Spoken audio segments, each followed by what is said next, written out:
धनु एस्ट्रो के दर्शकों जरा ध्यान से सुनिए। अगर आपके जीवन में केवल और केवल रुकावटें ही रुकावटें हैं, मतलब कहने का यह है कि आप सोचते कुछ है और होता कुछ और है।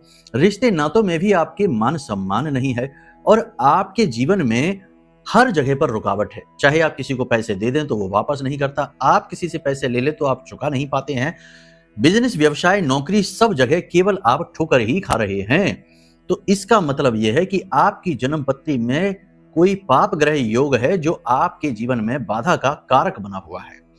इसके लिए सबसे बड़ा समाधान यह है कि आप अपनी जन्म पत्री का आकलन जरूर कराइए। जन्म पत्री आपके जीवन का बही खाता है, आपके जीवन की पूरी कहानी है। क्यों, कैसे और किस प्रकार इसका समाधान होगा, इन प्रश्नों के जवाब आपकी जन्म पत्री देती है। तो आप इसका आकलन कराइए। सबसे पहले तो यही समाधान है। दूसरा एक हम उपाय आपको बताते हैं जिसे आप करना प्रारंभ करिए।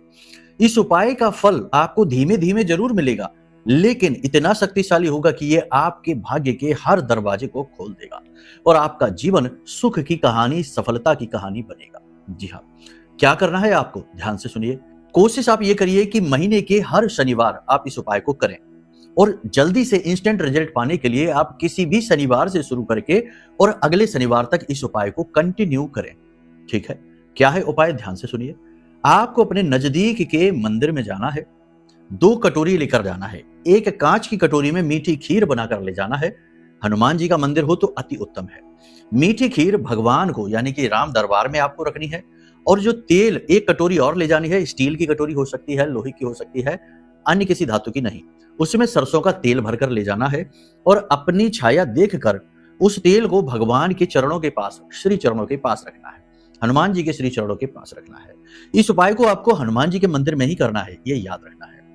अब आपने 1 कटोरी तेल भगवान के, हनुमान जी के चरणों में रखा है और एक जो मीठी खीर कांच की कटोरी में ले गए थे वह प्रभु श्री राम के चरणों के पास, सीता मैया के चरणों के पास रखी है। अब आपने वहीं पर बैठकर राम नाम का जाप करना है, कम से कम 108 बार, और हनुमान चालीसा का पाठ करना है कम से कम 7 बार।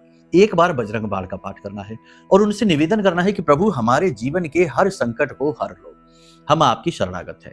लौटते समय उस तेल को आप मंदिर में दे दीजिए, दान कर दीजिए। कोई नहीं लेता तो पीपल के वृक्ष की जड़ में डाल दीजिए और उस खीर को आप छोटे बच्चों को, जो छोटी कन्याएं हैं 9 वर्ष से कम की, उन्हें खाने के लिए प्रसाद रूप में दे दीजिए। इस उपाय को आप प्रति शनिवार करिए और आप खुद देखेंगे कि धीरे धीरे चीजें बदलनी शुरू हो गई हैं, वातावरण बदलने लगा है और आपका भाग्य चमकना शुरू हो गया है।